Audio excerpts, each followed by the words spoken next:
ሶፊያ ሽባባው አባገዳ አይደለሁም ብላለች። ጎዳና መውጣት ፈልጎ የሚወጣ ሰው የለም።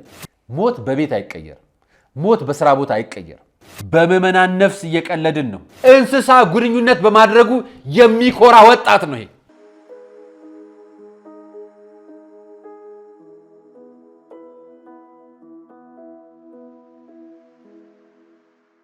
ሰላም ጤና ይስጥልኝ ውድ የቃል ቅርን ሚዲያ ቤተሰቦቻችን እንደምን አላችሁ? በእያላችሁበት ሰዓት አቆጣጠር እንዳላችሁበት ሁኔታ ሰላማችሁ ብዝት ይበል ማለት ፈልጋለሁ። ወንድም እህቶቼ፣ ታላቅ ታናሾቼ እንደየእድሜያችሁና እንደየክብራችሁ መጠን ሰላማችሁ ይብዛ። ታሞ የተኙ በሆስፒታል ያሉ በጸበል ስፍራ የሚገኙ በችግርና በመከራ ውስጥ ያሉ ወገኖቻችንንም እግዚአብሔር ያስብልን፣ ከክፉ ነገር በሙሉ ይጠብቀን። ዛሬ መረጃዎች ይዤላችሁ መጥቻለሁ። ለእናንተ ይሆናሉ ያልኳቸውን መረጃዎች ያስኩላችሁ።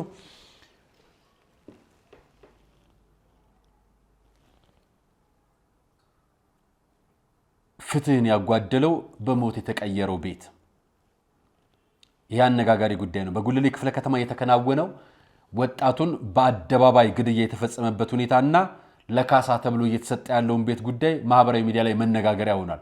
በዚህ ጉዳይ ላይ እኛም የኛን እይታ የምናቀርብላችሁ ይሆናል። ሌላኛው መረጃ ከያዝኩላችሁ ደግሞ አሁን የማህበራዊ ሚዲያ የፎና የሁሱ ክርክር ውዝግቡ የት ጋር ድራማው እንዳለ በግልጽ የሚያሳይ ይሆናል። አያይዤ የማቀርብላችሁ ቅዱስ ሲኖዶስ ከ14 ዓመት በኋላ ድጋሚ ይታያለው የዋልድባው ጉዳይ ስለሱም ጉዳይ የማቀርብላችሁ ይሆናል። ከቅዱስ ሲኖዶስ ውሳኔ አንፃር አያይዤ ሶፊያ ሽባባው አባገዳ አይደለሁም ብላለች። በዚህ ጉዳይ ላይ ማህበራዊ ገጽ ላይ ያጋራችሁን መረጃና ስለሱ አቀርበው የነበረው መረጃ ባለፈው ቀደም ብዬ አቀርቤላችሁ ነበር። አያይዤ የማቀርብላችሁ ይሆናል። ሌላኛው የኢትዮጵያ ኦርቶዶክስ ተዋሕዶ ቤተክርስቲያን ዓመታዊ ክብረ በዓል ሲመጣ በተለያዩ ጊዜያት ሲመጣ ልክ እንደ ስለት እንዳለበት ሰውና ነገር እንዳለበት ሰው አንደበታቸውን ክፉ መርዛቸው በአንደበታቸው ክፉ መርዝ የሚረጩትን በስመ ፓስተርነን ባዮች ግለሰቦች ዛሬ ደግሞ የተናገሩትን መረጃ ይዤላችሁ መጥቻለሁ። አያይዤ ለመንግስትም ልጆች ላላችሁ ወላጆች ቤተሰቦችም ለወጣቶችም ያለኝን መልእክት አቀርብላችኋለሁ። በጣም አሳፋሪ ጸያፍ ነገር እንደ ቀልድ የምታዩትን ነገር ጫፉን አሳይቻችሁ ሙሉ ፕሮግራሙን አላሳያችሁም፣ አልጠቁማችሁም። በጣም አደገኛ ስለሆነ ነገር ግን አይታችሁት ከተረዳችሁ እናንተ ገብታችሁ አዋቂዎች ይዩትና እንዲህ አይነት ጉዳዮችን ግን እረፉ ብትሏቸው የተሻለ ነው። ይህንን ያስባለኝን ፕሮግራም ከመላው ፕሮግራሜ ጋር ይዤላችሁ እመጣለሁ። ከመሸጋገሪያ በኋላ ወደ ፕሮግራማችን እንገባለን።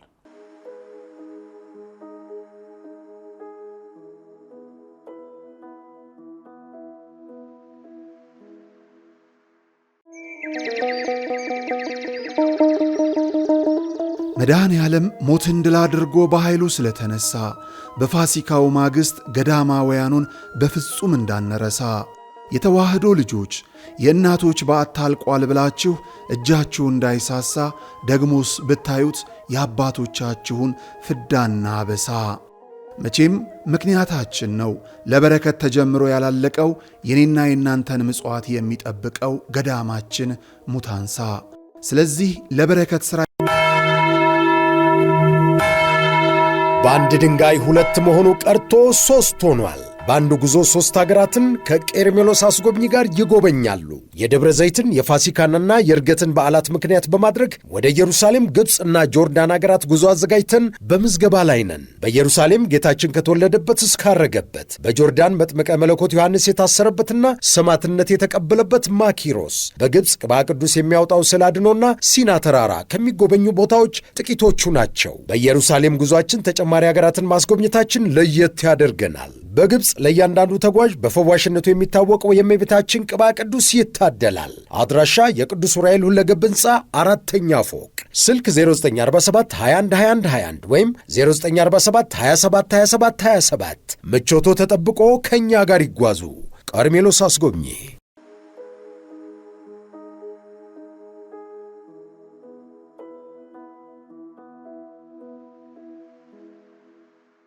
የመጀመሪያው ፕሮግራሜ ተገኝ ባልቻ ነው። እንደምታውቁት ተገኝ ባልቻ በሽሮ ሜዳ ቤተሰቦቹን የሚያስተዳድር በባህል ልብስ ራሱንና ቤተሰቦቹን ሲረዳ የነበረ በጣም ጠንካራ ጎበዝ የነበረ ወንድም ነው።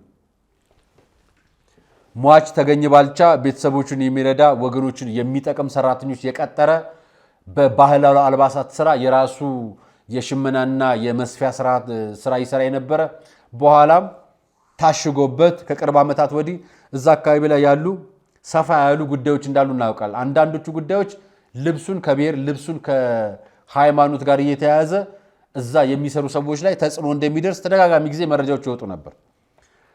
ተገኘ ባልቻ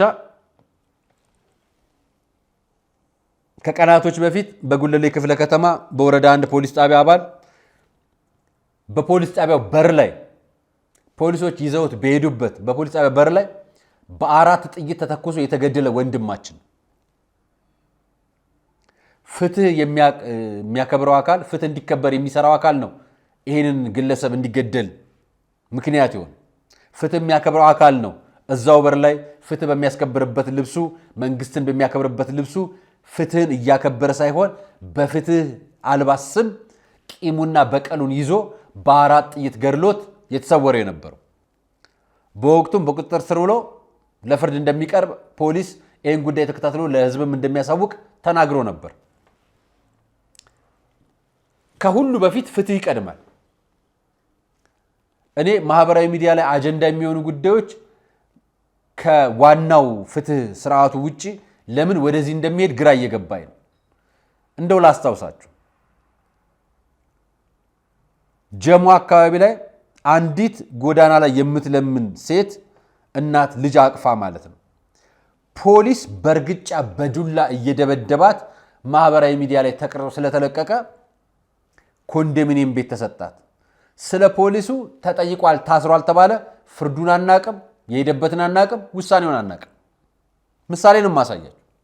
ይሄ ውሳኔ ሲሰጠው ለእሷ ኮንዶሚኒየም ቤት ሲሰጣት ከንቲባ አዳነች አቤቤ ክብርት ከንቲባ አዳነች አቤቤ ጠርተዋት አመስግነዋት ይቅርታ ጠይቀዋት ሰጥተዋታል።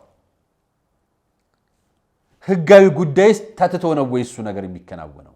የኔ ጥያቄ። ስጦታው ተገቢው ነገር ይደረግ፣ በጣም ትክክል ነው፣ ጥሩም ነው። ለአንድ ዜጋ ቢደረግ የሚገባው እንጂ የሚያንሰው አይደለም። እንኳን እንዲህ ለተገፉትና ለተበደሉት ልጃቸው ለተገደለ ቀርቶ ሌሎችም ጎዳና የወጡት እኮ በሌላው ሰው ሙስና፣ በሌላው ሰው ሌብነት፣ በሌላው ሰው በደል፣ በኑሮ ስቃይ የወጣ እንጂ ጎዳና መውጣት ፈልጎ የሚወጣ ሰው የለም። ይሄ ወንድማችን ተገኝ አልባሳት ይሰፋል፣ ሰራተኞች ቀጥሯል። የራሱ የሆነ ሼድ መጋዘን ነበረው የሚሰራበት፣ እሱ ተፈርሶበታል፣ ተነጥቋል፣ የሚሰራው አጥቷል። በዚህ መካከል ነበር ለ2 ጊዜ ታስሮ በመጀመሪያ ታስሮ በዋስትና ከተለቀቀ በኋላ ቂም በመያዝ ሁለተኛው ጊዜ ለጥያቄ ተፈልጋለ ተብሎ ሲወስዱት ሌሎች ፖሊሶች ይሄ ቂም ያለበት ፖሊስ ተኩሶ የገደለው። አሁን የጉለሌ ክፍለ ከተማ ፖሊስ መምሪያና የከተማው አስተዳደር ለቅሶ ሄደው ደረሱ።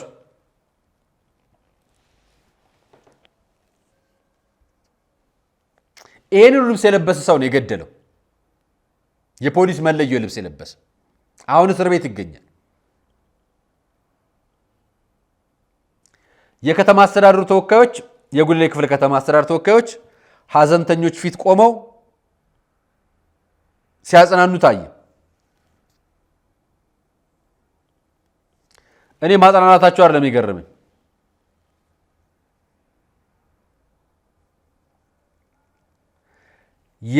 የቁልፍ ርክክብ ስነ ስርዓት ተከናወነ። የመስሪያ ቦታ እና የመኖሪያ ቤት 2 ርክክብ ነው የተከናወነ።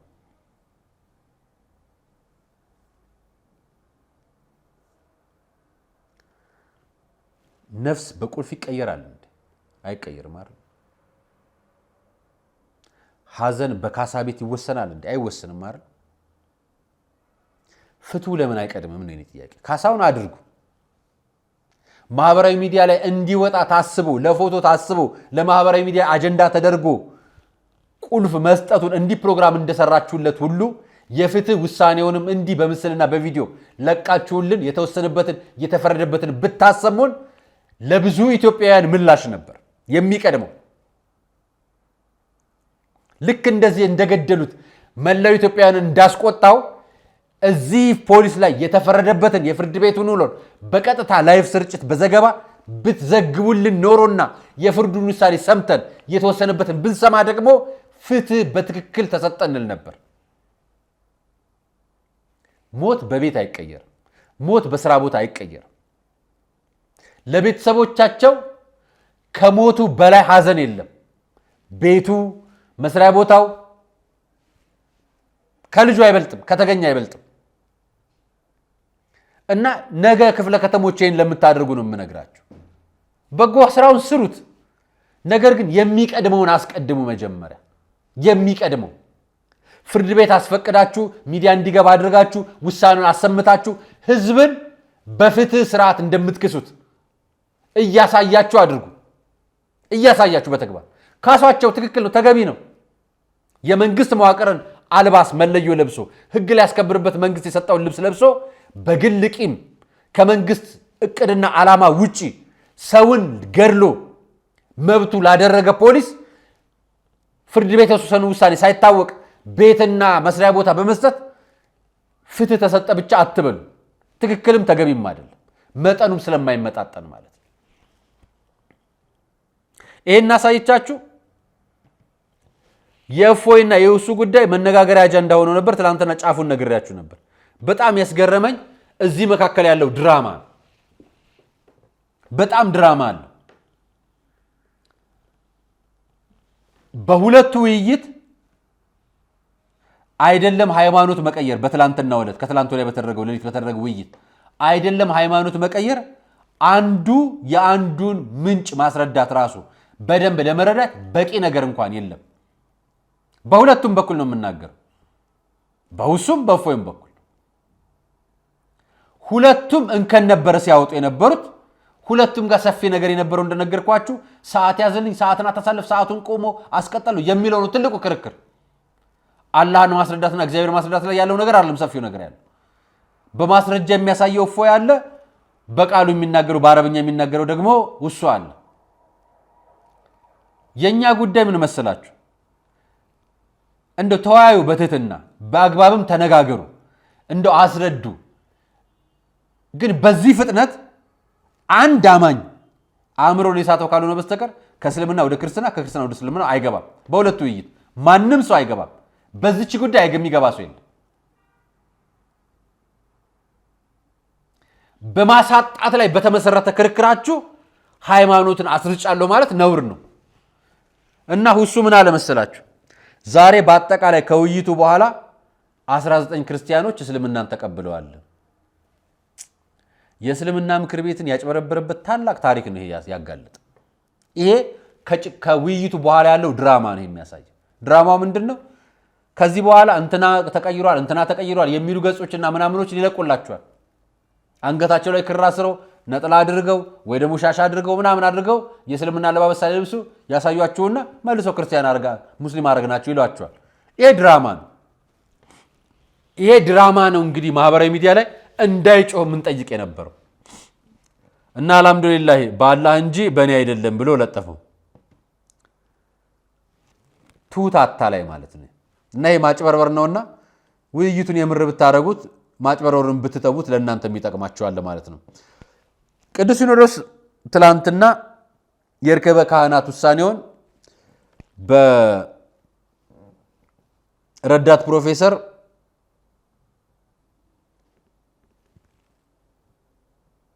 ዳንኤል በኩል መረጃውን አጋርቷል። በኢትዮጵያ ኦርቶዶክስ ተዋሕዶ ቤተክርስቲያን በጣም ያወዛገቡና አነጋጋሪ ከሆነው ነገር ጉዳይ መካከል አንደኛው ነው። ከዚህ መካከል በዋልድባ ጉዳይ ላይ ነው። የዋልድባ ገብረንታት ገዳምን ይወቁ የሚለው መጽሐፍ ከታተመ ይሄ መጽሐፍ ማለት ነው የምታዩት 4 ዓመት አልፎታል። 14 ዓመት በ2004 የታተመ መጽሐፍ ነው። ስለ ገዳሙ ዕውቅና የሚሰጥ ወይ ደግሞ ስለ ገዳሙ ማሳወቅ 14 ዓመት ሙሉ ይታወቃል። የመጽሐፍ አይ ቲንክ መጽሐፉ ራሱ ተሰራይቷል ይመስለኛል።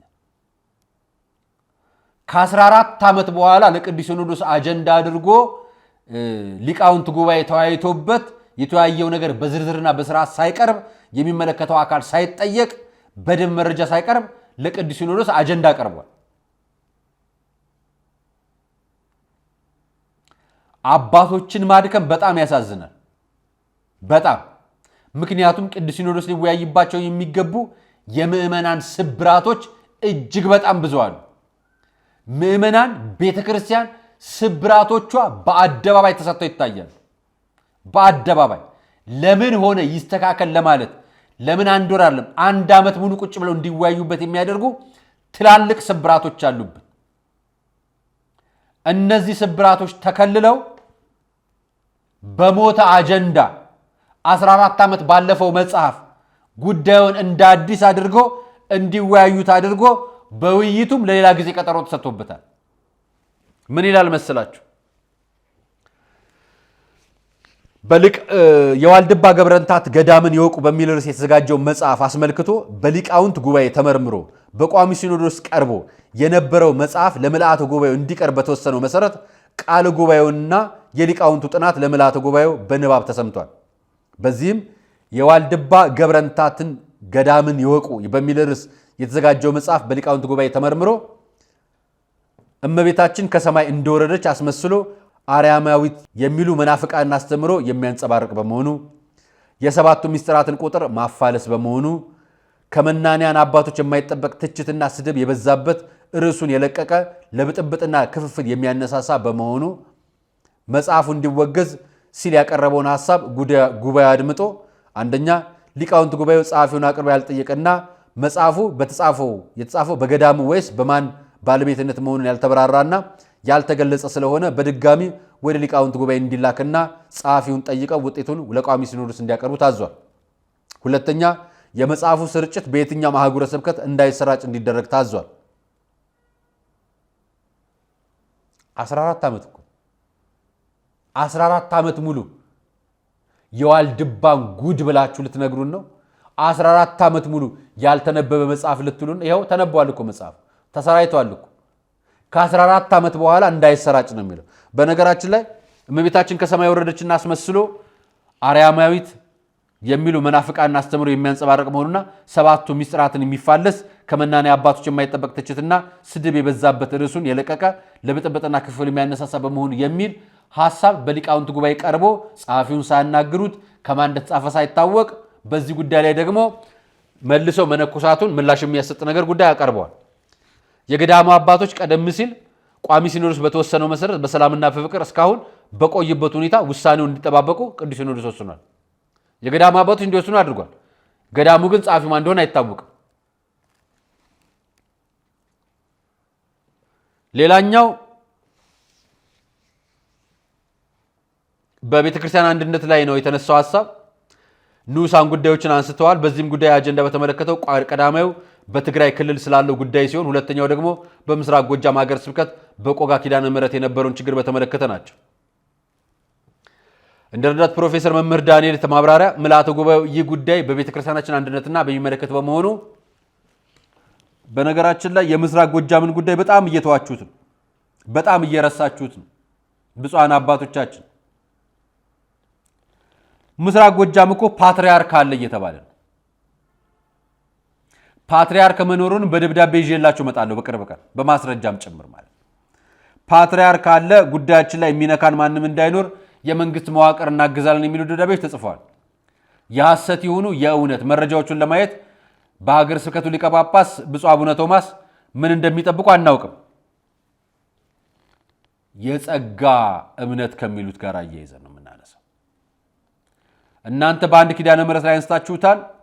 ወደ 7 ቤተክርስቲያኖችና ወደ 3 ገዳማት አካባቢ ላይ ይህ አጀንዳ አለ። አሁንም ይህ ጉዳይ ድጋሚ ተጠንቶ ዘግይቶ እንዲመጣ ተወስኗል። አደገኛ ነው። በምዕመናን ነፍስ እየቀለድን ነው። በቤተ ክርስቲያን ሃይማኖት አንድነት አሁንም ጊዜ እየሰጠን እየገደልን ነው። ምልአተ ጉባኤው በዚህ ጉዳይ ላይ ጥርሱን ነክሶ አምርሮ ካልተራመደ በስተቀር ውሳኔው የሚወሰን አይደለም።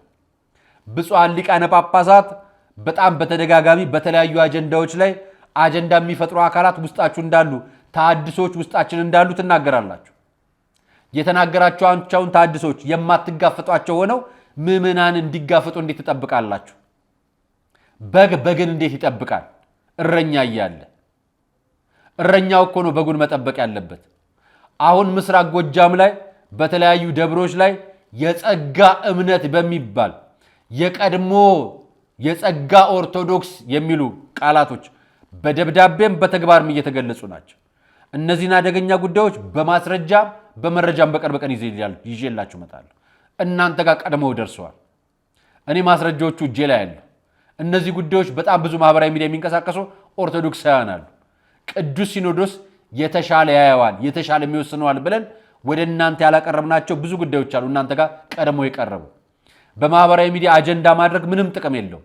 ውሳኔው እናንተ ጋር ስላለ አባቶቻችን ስለሆናችሁ ስለምንወዳችሁ ስለምናከብራችሁ።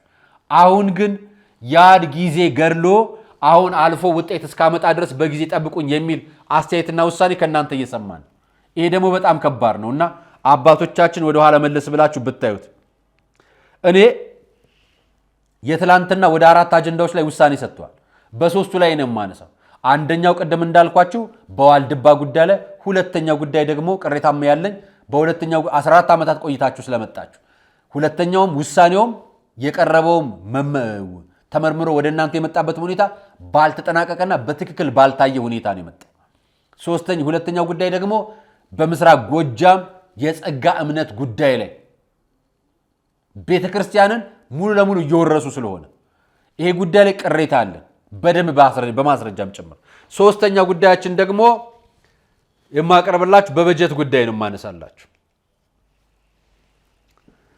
በተለያዩ ገዳማት የተለያዩ ደብሮች እንግዲህ ባለፈው በብፁዕ አቡነ ፋኑኤል ላይ አጀንዳ ተደርጎ እንደነበረ ሁሉ ማለት ነው። ትላንትና አቅርቤላችኋለሁ በአርያም ሚዲያም ላይ በቃል ቀርንም ላይ ተነስቶ እንደነበረውና በ120 ሚሊዮን ብር ጉዳይ አጀንዳ ሲነሳ የገጠር ገዳማት አብያተ ክርስቲያናት ድጋፍ የሚሹ ካህናት ያጡ የሚራቡ የሚጠሙ የተቸገሩ ያጡ አባቶች ብዙ ናቸው ተብሎ እንደተነገረው ዕጣን መግዛት አቅቷቸው ብፁዕ አቡነ እስጢፋኖስ እኔን 5 ኪሎ እንዳትቀብሩኝ 4 ኪሎ እንዳትቀብሩኝ ገጠር ጫካ ውስጥ የምትገኝ አንዲት ቤተክርስቲያን ቀበሩኝ ጳጳሱ አሉ ብለው ምዕመናን ዕጣን ጧፍ ያመጣሉ ብለው የተናገሩትን ንግግር ነግረናችሁ አቀርበንላችሁ ነበር።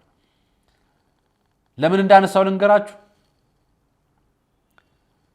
የ133 ሚሊዮን ብር ጉዳይ በጣም አስደንግጦኝ ነው። ይሄ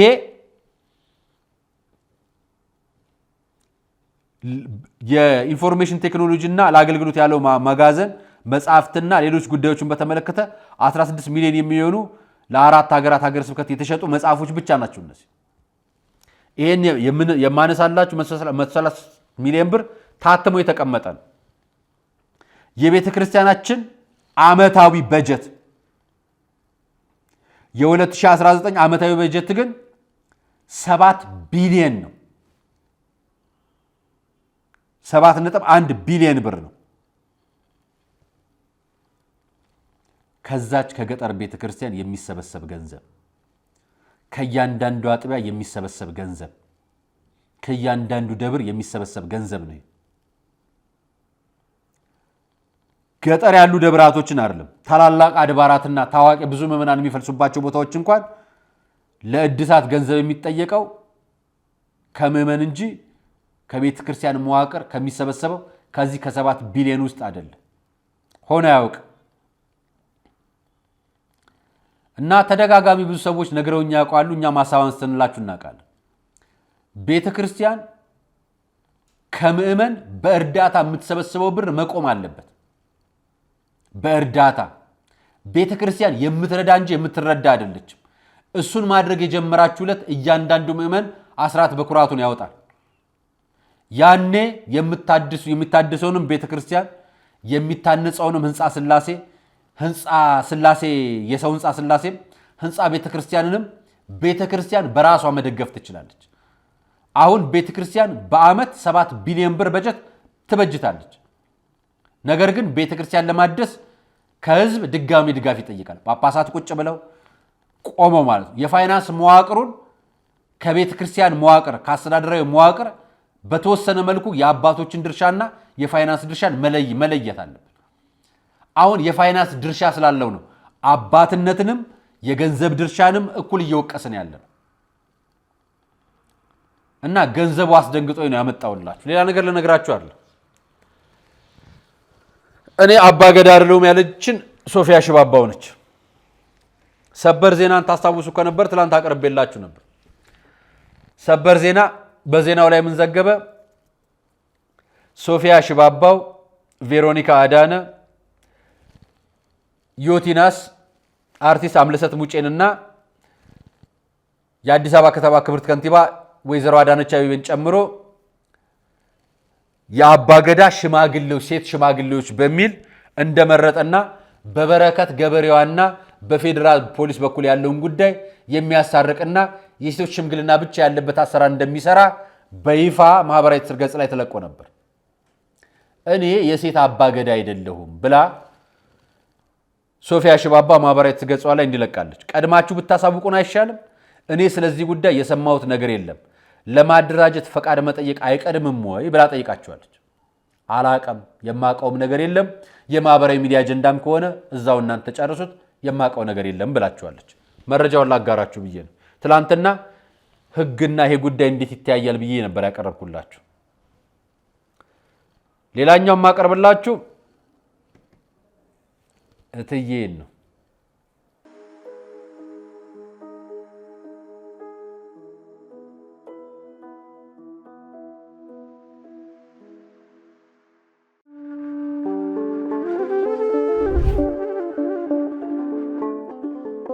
በዘመን ብዛት እርጅና ተጫጭኖት በሰው ማጣት መቅደሱ ለፈረሰው ጣጃ አቦአቡ የገብረ መንፈስ ቅዱስ ማን ነው ቀድሞ የሚደርሰው? ምድሩ ለምለም ሀገሩ የጀግና ጦርነት ፈተነው እንጂ የማያውቅ ልመና። ዛሬ ግን አዛውንቶቹ ጉልበት ከርቷቸው ወጣቶቹ ግራ ገብቷቸው የአቡዬ ቤተ መቅደስ ሊፈርስ ተቃርቧልና ስለ አቡዬ ብላችሁ የጻድቁን ቤተ መቅደስ እንገንባ።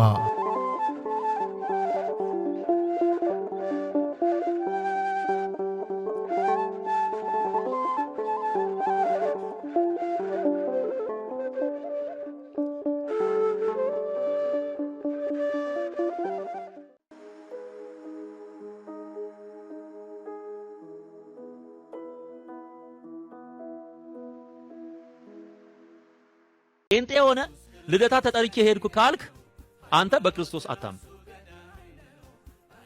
የመጨረሻ የተዋረደ ተግባር ለጣዖት የተሰዋን ምግብ መመገብ ማለት እያወክ።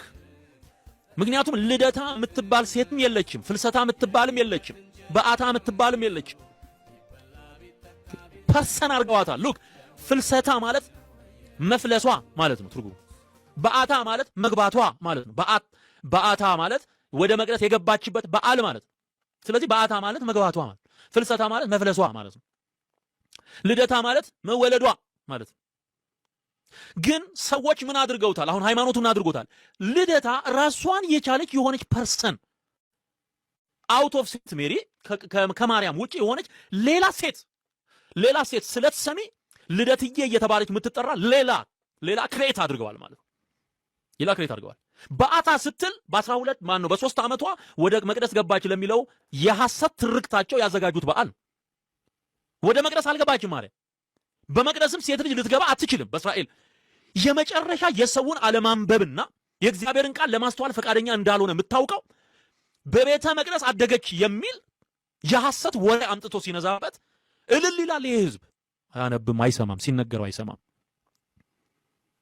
ስለዚህ በአታ የምትባለዋ በአትዬ ምንዬ የተባለች ትሞካሻለች። ስፒሪት ወጋው በጌታ በኢየሱስ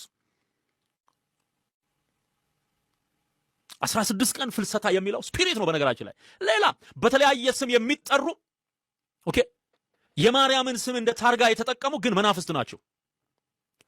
አሁን በልደታ ስም ሲሰዋ ሲታረድ ከመበላቱ በፊት ለመንፈሱ ይጣላል።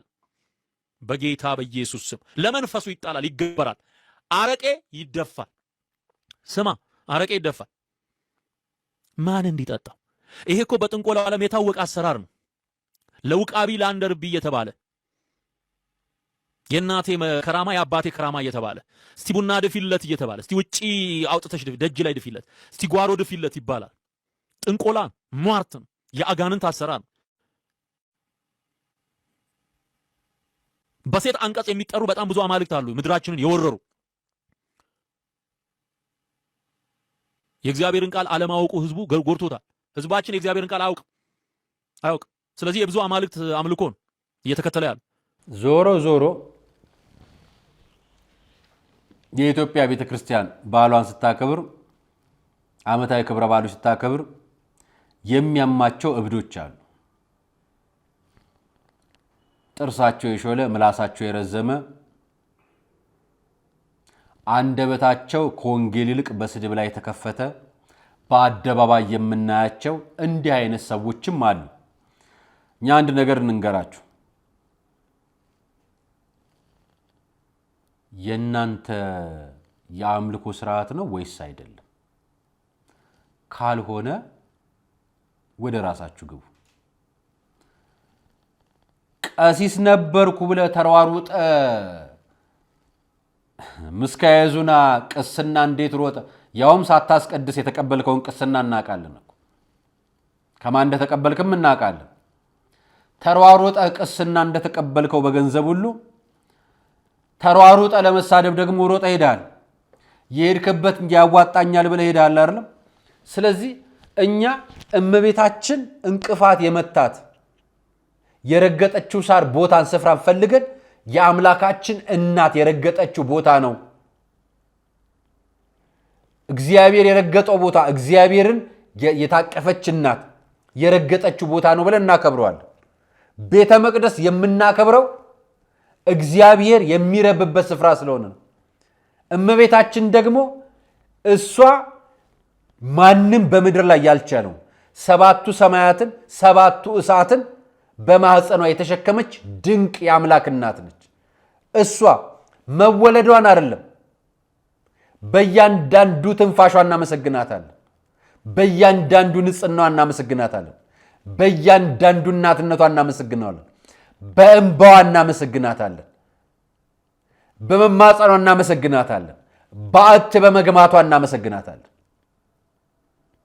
እናታችን ቅድስት ድንግል ማርያም ብለን የአምላክ እናትን እናታችን ብለን እንጠራለን። በዓት አልገባችም፣ በዓት ገባች። ይሄ እናንተ ስብከት ነው ወይ ነው የመጀመሪያው ጥያቄ። ካልሆነ ዞር በሉልና ውጭ ላይ ሄዱና ስበኩ፣ መጽሐፍ ቅዱስ ስበኩ፣ የራሳችሁን ስበኩ፣ የቻላችሁትን። ለእናንተ ነው የመልእክቱ። ይሄን ለምታደርጉት እናንተን ከዚህ ልጅ ለይቼ አላያችሁ። አሁን ቀጥሎ ማሳያችሁ ልጅ በጣም ባጭሩ ነው የምቆርጠው፣ በጣም ባጭሩ። ከዛ በኋላ የተናገረውን በተወሰነ መልክ እኔ እነግራችኋለሁ። እንድሰሙት አልፈልግም። ሙሉ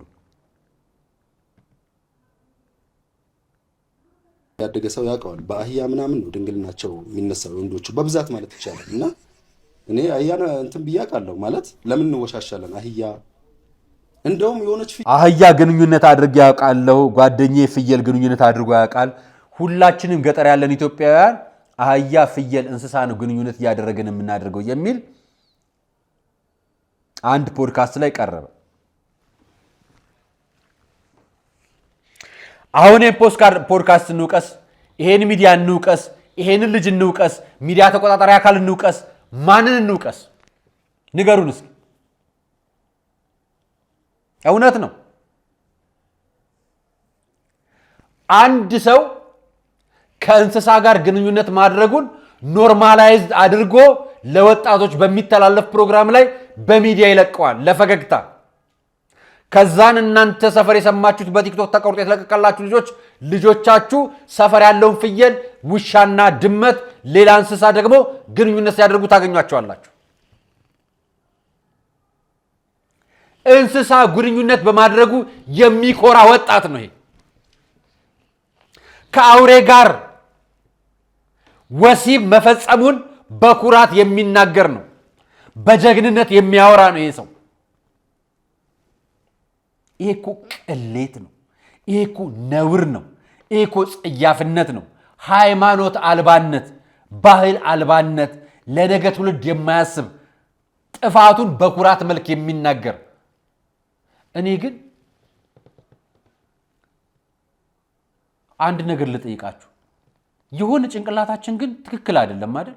አብዛኞቻችን በዚህ ሁኔታ ይሄን ቻናል እንዲህ አይነት ነገሮች ሲያቀርብ እንከተለዋለን። እኔ አንዳንድ ሰዎች አላችሁ የምትልኩልኝ በስልክ ቁጥሬ ላይ በዋትስአፕ መረጃ የምትልኩልኝ፣ በቴሌግራምም አላችሁ። ሴትዮዋ አህያ ወለደች እንትኑ አህያ ጋር እንደዚህ ውሻ እንደዚህ ያድርጉ ከዝንጀሮ ጋር እንዲበላችሁ የምትነግሩን አላችሁ ምን እንበላችሁ እናንተ እውነት እነዛ ሰዎች ትክክለኛ ሚዲያ መስሏችሁን አይደለም እኮ ራሳቸው ማስክ ሸፍነው ሰዎቹን በማስክ ሸፍነው በስክሪፕት የጻፉትን የውሸት ታሪክ አንድ ሰሞን ቅልቦች የሚባለው ሚዲያ በዚህ ጉዳይ ላይ ተደጋጋሚ ስራ ሰርቶ ከመንግስት ጋር ሰርቶ ጸጥታ ተቋማትን በዚህ ጉዳይ ላይ ስራ እየሰሩ ነበር በወቅቱ እንዲህ አይነት ጉዳይ ሲሆን ዝም የሚባለው ለምንድን ነው እውነት ይሄ ማለት በገጠር የተወለዱ ኢትዮጵያውያንን በሙሉ መስደብ እምነት አልባ ማድረግ የእስልምና እምነት ተከታይ ነውና በእስልምናም ተናግሮ አንድ ሰው ሪአክት አድርጎበት አይቻል አንድ ኡስታዝ እና እምነቱ የማይፈቅድለትንም ነገር ነው የሚናገረው በነገራችን ላይ ሙስሊም ነው ልጁ እና ሁሉ በገጠር ያለ ሰው እንደዛ እንደሆነ አላቅ ሆኖም አይደለም እንደዛም አይነት ሰው የለም ምግበራቸው ስርዓት ያላቸው አባታቸውን የሚያከብሩ ታዘው የሚኖሩ ልጆችን እንጅማቀው እንዲህ ጋጠ ወጥ የሆኑና ጸያፍ ቃል የሚናገሩ ሰዎችን በገጠር በብዛት አይቻላል ትንሽ ስለከበደኝ እንደው ቢታረሙ ይሄ ነገር ቢቀር እንደው ቪዲዮንም ቢያወርዱት አሁን ቆራርጠውት ደግሞ ለቀውታል ስለማይወርድ ብዬ ነው ነገሩን ማነሳላችሁ የዛሬው ቆይታዬን በዚህ ልዘጋላችሁ አራያ መካሻ ነበር ፕሮግራሙን አዘጋጅቼ ያቀርብላችሁ ለነበረን ቆይታ አመሰግናለሁ ሰናይ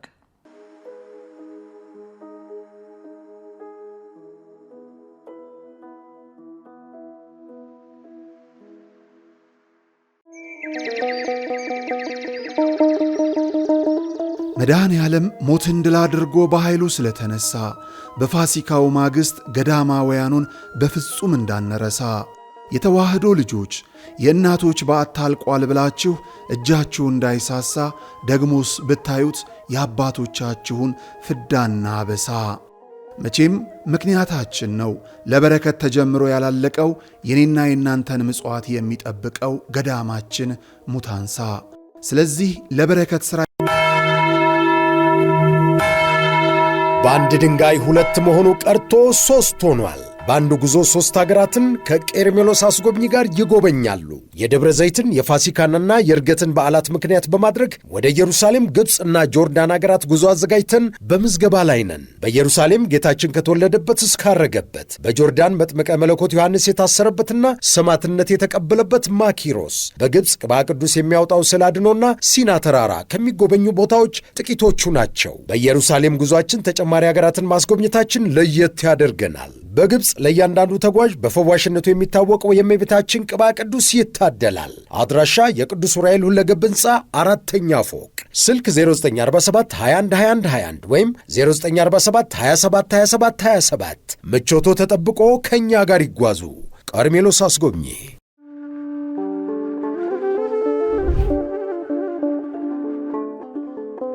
በዘመን ብዛት እርጅና ተጫጭኖት በሰው ማጣት መቅደሱ ለፈረሰው ጣጃ አቡነ ገብረ መንፈስ ቅዱስ ማን ነው ቀድሞ የሚደርሰው? ምድሩ ለምለም ሀገሩ የጀግና ጦርነት ፈተነው እንጂ የማያውቅ ልመና።